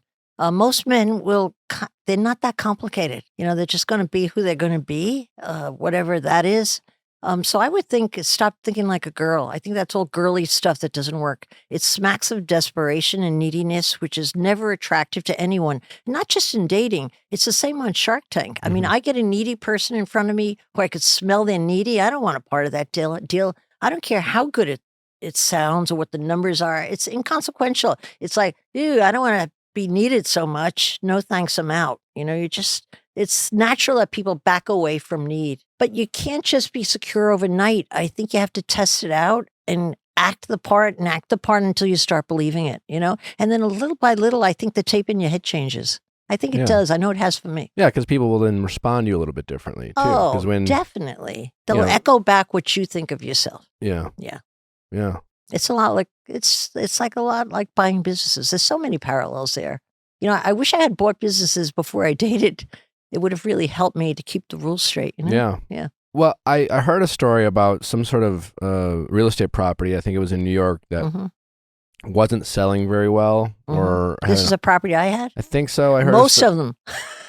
But then you basically created like a scarcity in the sense that you kind of, I'm good you know at what that. I'm talking about? Yes, you're talking about the You made one it day, seem one like an price sale. exclusive one day. Get in now before they're And gone. you did that with real estate. Yeah. It saved my life, that deal. You know. Tell us about that. You want me to tell you the story? I'd love quick to. version? Okay. Yeah. So I was asked Or a by... long version. All right. So... Stay for lunch, Barbara. So one day...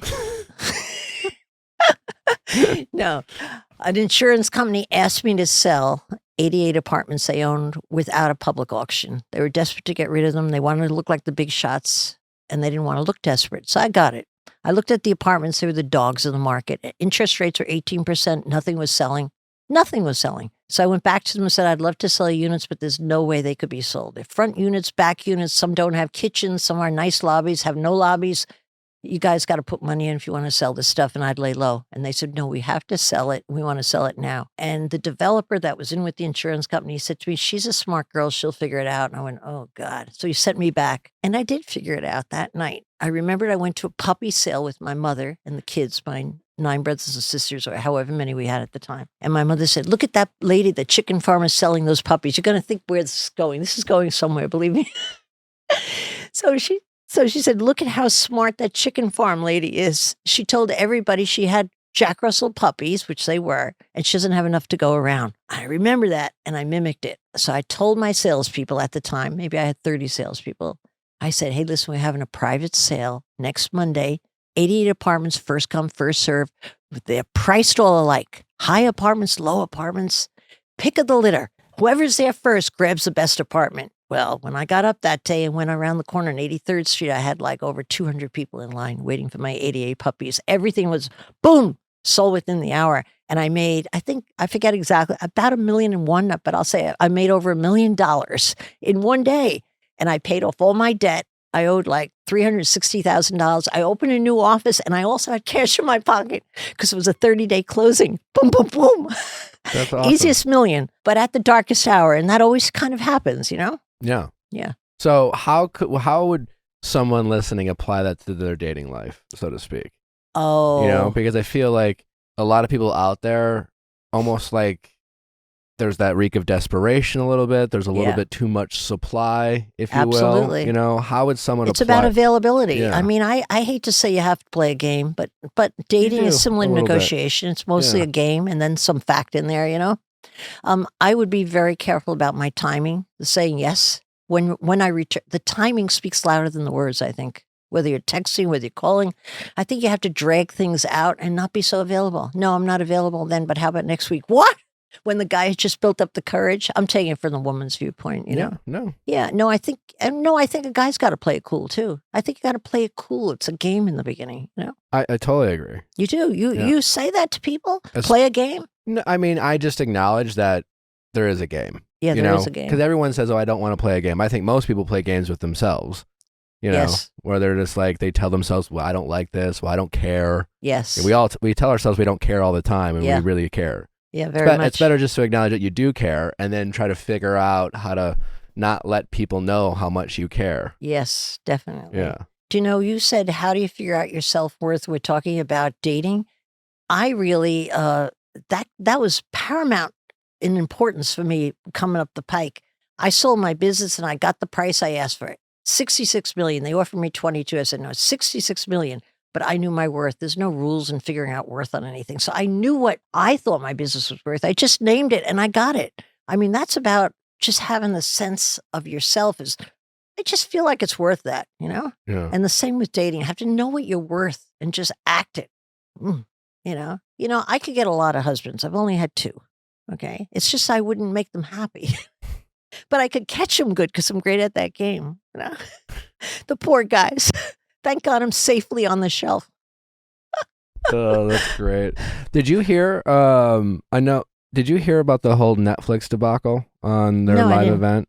So No. how would you deal? I'm curious, as the kind of business icon that you are. Mhm. Netflix had their Love Is Blind reunion. Love Is Blind is a kind of popular reality TV dating show, Mhm. and live streaming is relatively new to these platforms. They're Mhm. trying it. Amazon has football, and Netflix did. So there was no editing, right? Yeah, it was set to Editless. tape live, Mhm. but it was a nightmare for Netflix. Why was it a nightmare? Because it ended up not being live. Oh. They had technical difficulties. People, I mean, it was their big event. Mhm. They were Did people have to sign up and pay extra for it? no. No, it was included. No, you could go on Netflix. It was Mhm. they were promoting it. It was our first, Love Is Blind reunion. It's going to be live. Our first live Love Is Blind reunion, and it came to, the time. Gosh. And How did that happen? I don't know, but what would you? Do in response to that? Yeah, how would you handle that? How would you handle a big moment for your company? It's a big marketing push. You're going to change the game, so to speak, and then it falls on its face. You have to remember, everybody loves somebody who fails. They identify with the failure better than a winner. So Okay. everybody thinks of Netflix as a winner. If it was my business, I would get right up there as the head of the company. I don't know who the head of Netflix is. Probably know somebody either. decent, knows how to talk, right? Sure. I would get right up and do a public apology and send it to every a single subscriber and give them the next month free. It might sound crazy, like it would be a lot, but people then would talk about how wonderful Netflix is. You'd flip it on its ass, Yeah. Yeah, and it would be expensive, I'm sure. Easy for me to say, not my money, but definitely you spend money like that, it always comes back to you, probably in spades. Yeah. Yeah. Tell me a little bit more about that, because I think if people are very afraid of that concept, especially if people maybe don't have a lot of it, they're tight with money, but the idea that, you got to spend money to make money, or, Yeah. or investing in yourself, specifically investing in yourself, whether it's monetarily or just in general. Well, you know what? I think I had a great head start because of my mother. We had 10 kids we could hardly feed when my dad lost his job, right? But my mother was cool as a cucumber. She was a phenomenal lady. And she always felt that money was meant to be spent, So we, in rotation basis, saw the dentist. So it took you 10 years to see the dentist again. We each got a 2 people at a time got a new coat for Christmas. So you had to wait 5 years for a new coat. Then you got the hand-me-down. But you understood what the rules are. But my mother spent every penny she had, and not just on food. She always said, money's meant to be spent. One time when I was going bankrupt, or near bankrupt, I shouldn't even say the word. Again, I thought I was going to go bankrupt. And I called my mother and she said, you sound so preoccupied, Barbara. What's going on? I said, I'm actually going to close the business, Mom. I was like 12 years old. She goes, close the business. I said, yeah, because we owe so much money. It's a terrible time. It's not changing around. I've tried everything. I started whining a bit. And she said, wait, you're not worried about money, are you? And I said, yeah, I'm worried about money. And she said, what a waste of time. Let it go. And I swear, I don't know what my next idea was that I got that day, but by her saying, let it go, I thought of another idea. It wasn't the one-day sale, something else that made me a lot of money quick. Okay, I thought of something. I think your attitude toward money is a reason for money. I don't believe it's about saving it. I've never saved a dime yet. I have a ton saved. I try to spend it and I still have a ton of money saved. Yeah. I think that I have always been, if I have $1 coming in, where could I spend it? I see $20,000 coming in. Whoa, where can I spend that? And I have it earmarked and spent before it even arrives. And I think if you have that confidence about the money not being the issue, but doing well is the issue, it comes and it replenishes itself. I know I sound like a nut job saying that, but for me, it has always worked that way. It has worked that way. You don't worry about money. You don't well, I think I said it. But how do you figure out where to spend that money? Because it's not like you're spending $20,000 on fun. Oh, definitely. You spend... If you don't have a lot of money and you spend your last dime on a vacation, you come back and you find a way to make money. If you're with a company and everybody's having hard times, you think of something that you do bizarre together. Everybody starts laughing and somebody brings in a deal. It always works that way. You just loosen it up. When you have a money problem, you get tight about it. It takes your focus. You think about it. So you go the other way. You have a little fun, loosen it up, and things kind of loosen up along with it. Yeah, there's definitely a lot of wisdom in that. Yeah. Even if you take money out of it, or just, again, back to dating, or just your value. Yes, it is. We take ourselves so seriously, so tightly wound. They can kind of easy to say and hard to let it go. Yes, for sure. But you could make a habit of letting it go, I think, just by practicing it again and again. Yeah. This is actually a perfect segue. We have our Sweating the Wedding caller who has a question that is financial related. Sweating the Wedding. New segment. Yeah. Okay. So we have a caller coming in. I'm probably going to give her bad advice. That's okay. Amazing. How's it going? Hi, I'm Hannah. I'm 27, and I'm a bridesmaid in a wedding that's costing me thousands of dollars, and I don't know how to say something without ruining a friendship. Okay. Well, tell us more about this friendship that you're afraid of ruining. So I'm a bridesmaid in one of my childhood friends' weddings, and the expenses are getting kind of out of control.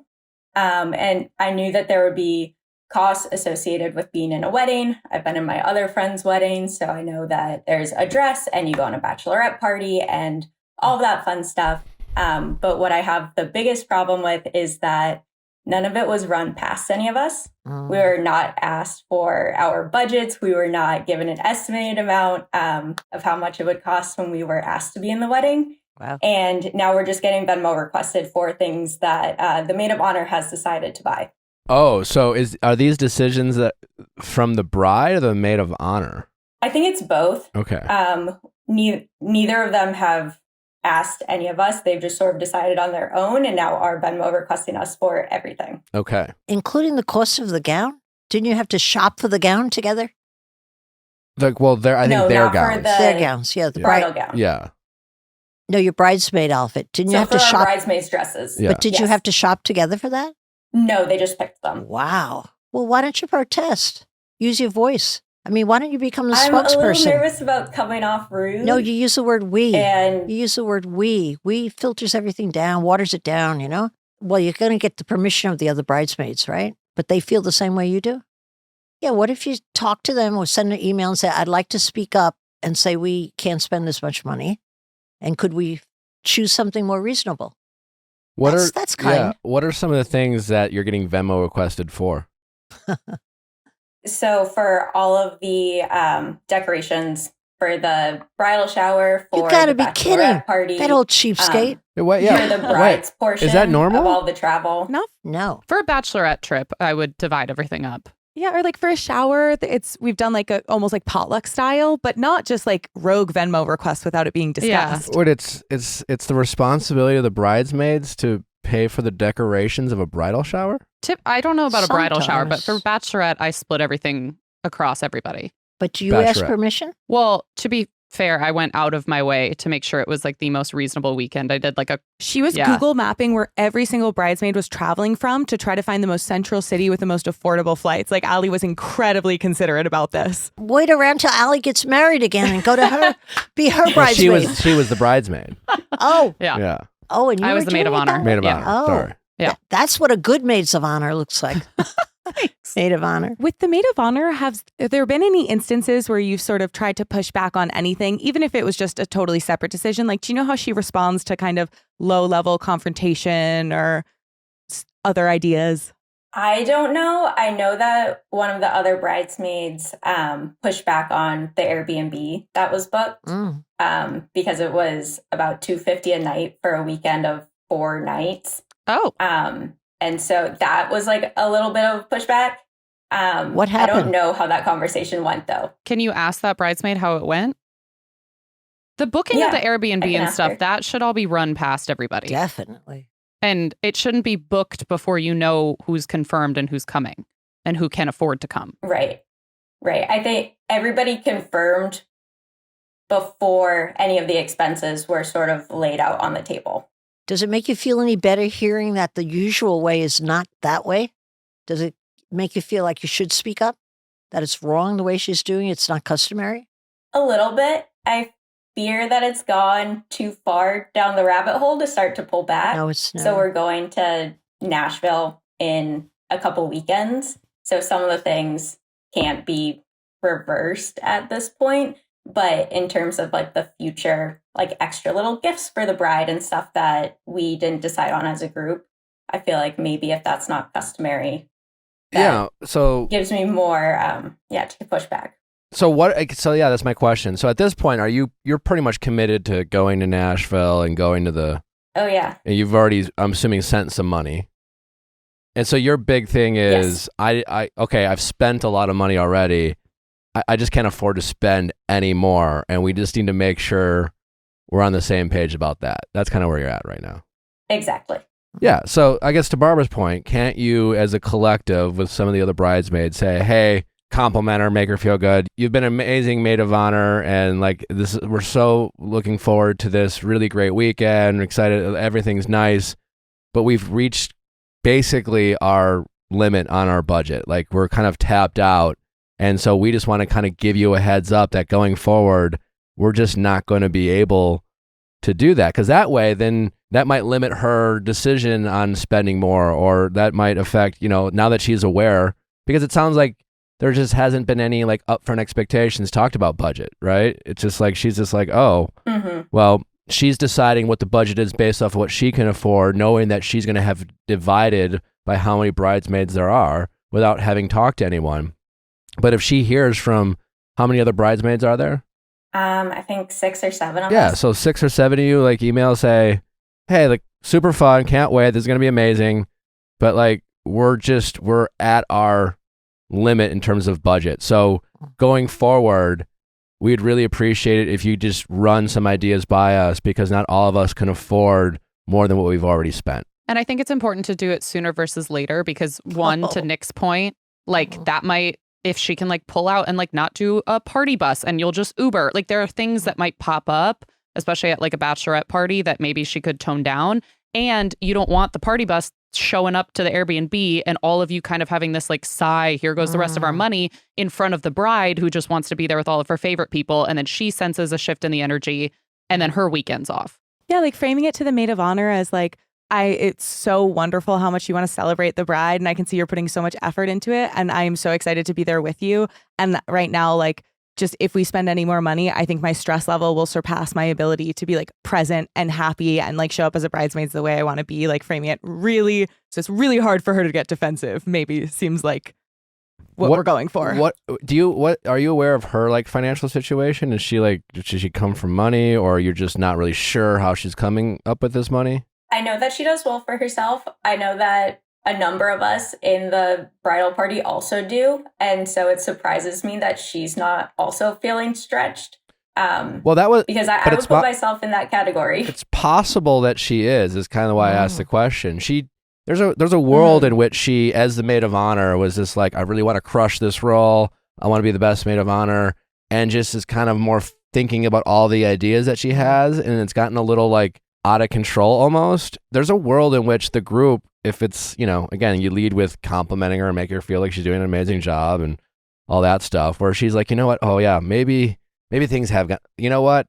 I'm glad we're on the same page. Let's tail it back going forward. That's possible. And you might She might even be getting a lot of pressure from the bride. It might not be her. She might feel a sense of relief. I would like to add to these very good suggestions. I think you should do it in writing in an email. It takes great courage for you to represent the group and have a one-on-one conversation. Ideal. But if you're not that type of personality where you like to confront things, you're not going to power through something, talking entirely through a whole email and getting the blessing of the other girls has much more power, I think, and is a little safer for you. A little less confrontational than one-on-one over the phone. And you don't feel like it's ganging up if it's all we language, like she'll feel ganged up on?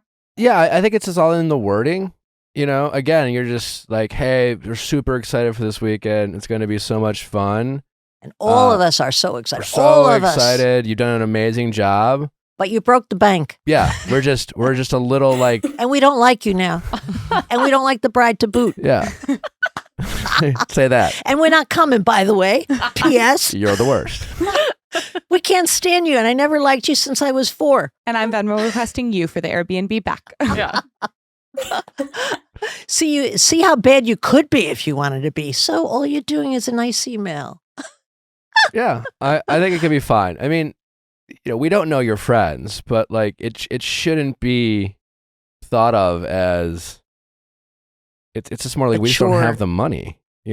Write the email, read it back to yourself.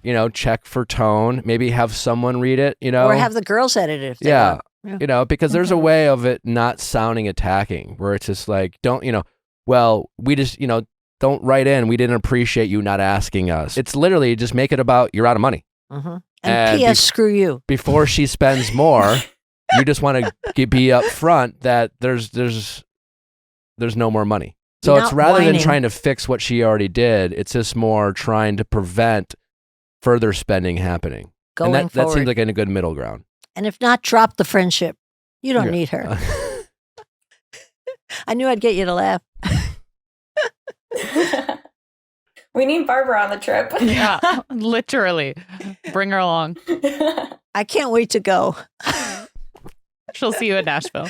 What's the most fun bachelorette trip you've ever been on? I've never been on You've one. never been on a bachelorette trip? They didn't have them when I was in my category of getting married way back then. They never had them. My son is going to 3 bachelor parties. He's 28, overseas.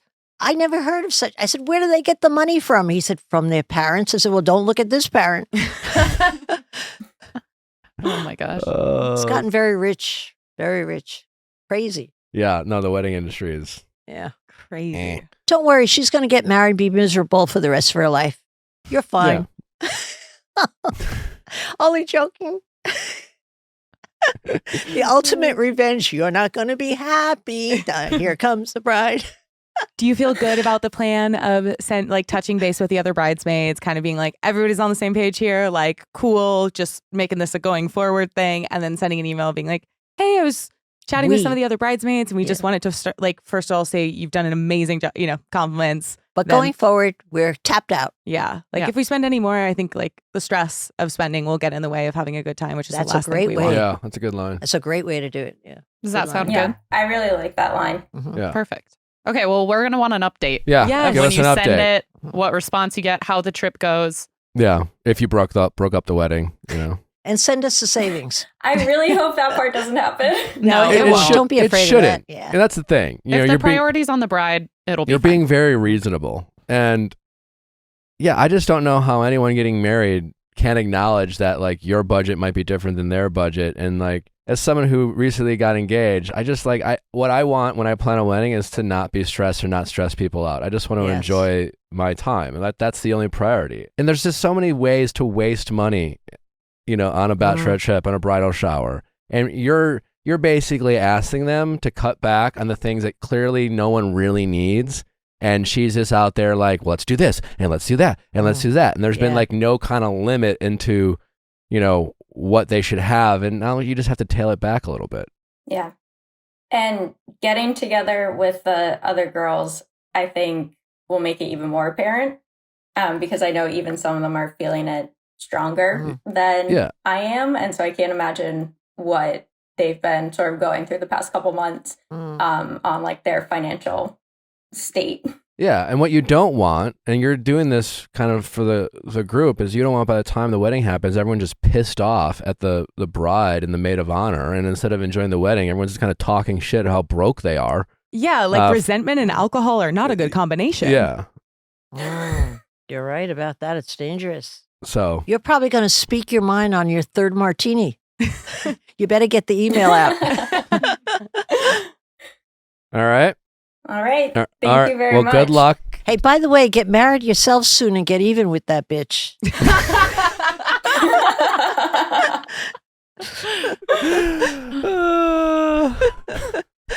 That's going in the promo. Yeah. All right. Well, good luck. Keep us posted. Thank you. I will. All right. Take care. Barbara, before you go, I want your take on something. Not too long ago, Jesse James Decker and had his sister-in-law? Is it a sister-in-law? Yeah. It's made national news, and it's an interesting debate because I wasn't sure how I thought about it. Her sister-in-law has... pregnant sister. Her pregnant sister also has a 2 and a 5-year-old? Yes. She was traveling alone with the 2 and the 5-year-old. The plane served popcorn. I think it's an important detail. United Airlines. Wow. The plane served popcorn? Yeah, they provided the popcorn. They provided the popcorn. That then one of her children that is an important detail. Spilled in the aisle. A flight attendant then came up to her and told her, gave her a trash bag and said, you need to clean this up. It's a safety hazard now. So a woman who is 22 weeks pregnant was crying on her hands and knees, feeling really humiliated and overwhelmed after this long travel day with 2 kids cleaning up popcorn. And it sparked a lot of debate because some people are like, it's not other people's responsibility to clean up after your kids. Yeah, it's like they're flight attendants. They're not like your maids. cleaning ladies. Yeah. But then for other people, there's it's how hey, can you have some mercy. You know, she's pregnant. She has 2 young kids. If you see a mother flying or a parent flying with little children, I feel such empathy for them because it seems like such a struggle. It is a struggle. Flying by myself is a struggle, and having 2 young screaming kids at times can be a real challenge. And so what's your thoughts on that? I'm sure most people are in your court. I mean, you know what's lacking in that whole scene? Humanity. Yeah. Empathy and humanity. I don't care who you are. And why didn't the people around her help clean up? Yes. I'm like, hey, I would have been first one down to help me clean up. That's a good point. Yeah. It's everyone fucked up in this situation. But I'm wondering, was the airline steward taken to task on that? Did she get reprimanded or did the airline back her up? I don't know. Well, she should be in jail. The husband of the woman said, thank you, everyone, for the support. This is a tweet. United Airlines is taking care of the matters with the flight attendant internally. Oh, terrific. Okay. So she's being reprimanded. Yeah. Yahoo! Justice. So you have a hard stance on she may not be a maid, but she could have handled that a lot differently. Oh, I could picture her tone makes all the difference. Yeah. Can you hear that tone? You've got to clean this up. I can figure. Yeah. I'm assuming it was more like that rather than, hey, I'm really sorry. But you know what? Honestly, I think the saddest thing as we go on in time is a lack of kindness. It goes so far to do anything little kind. Do you think the world's become more and more self-centered and individualistic, that we talk a lot about empathy, but we don't necessarily execute on it? Of course, don't you? Yeah. Yeah, I mean, it sounds cool. You want to be seen as a good guy, but we're all more distant. Yeah, we don't walk in the other guy's shoes. No. And the satisfaction is in walking in the other guy's shoes. I have a younger brother, and I used to get impatient with a waitress who didn't bring the food or a clerk who didn't. I used to get impatient, and he told me, consider she's doing the best she can. And he's changed me. I've been thinking that for 20 years now. Yeah. You don't know what she's going through at home. This could be all she could bring to the table. Now, that made me feel so guilty, I straightened out. But I always think, isn't it the best they can? And I'm kind instead. Yeah. It takes so little effort to be kind. And you go to bed feeling good about yourself. So important. I'm so kind. Barbara, it's been an absolute pleasure to talk with you again. It's been an absolute pleasure to speak to you, big guy. Yeah, thank you. It really has been fun. It's always enjoyable. I hope to do it again soon. My pleasure. Thanks for letting me flirt with you. I love it. Anytime. Okay. Likewise. Yeah. I asked Natalie if I could flirt with you today. No, you didn't. I did. Come Give on. you a flirting hall pass? Yeah. Did he really ask you that? No, Natalie. Natalie. I got to keep my I don't need to people ask them straight. shit. Of course. What did she say? She said, no, go for it. She said, she's old. Don't worry about it. Yeah. Do everything you want to her. Where can my audience find you, Barbara, on social media? Where can they follow everything you're doing? Everything. Just find what's your favorite platform and look at my name, Barbara Corcoran. Barbara Corcoran. Yeah, but I like TikTok best. It's the most fun. You're crushing it on TikTok. Yeah, I love it. Do you have any tips for me? On TikTok? Yeah. Yeah, be yourself. Just be yourself. Everybody you like on TikTok, you could sense they're being themselves. That's so true. Yeah. Well, thank you for coming. It's always a pleasure. Thank you guys for listening. Thanks, Don't forget ladies. to send in those questions at asknick@theviallfiles.com. Don't forget we have another episode of Better Date Than Never tonight live at 9 p.m. Don't miss it. It's going to be a wild episode. Don't forget to check out all the amazing content behind Viall Files Plus. Go to viallfiles.com to subscribe. You get a 7-day free trial. And don't forget, we have a new update special tomorrow on Viall Files Classic for all of you fans who love the good updates. Don't forget to check that out. It's a wild episode. Thanks for listening. Bye.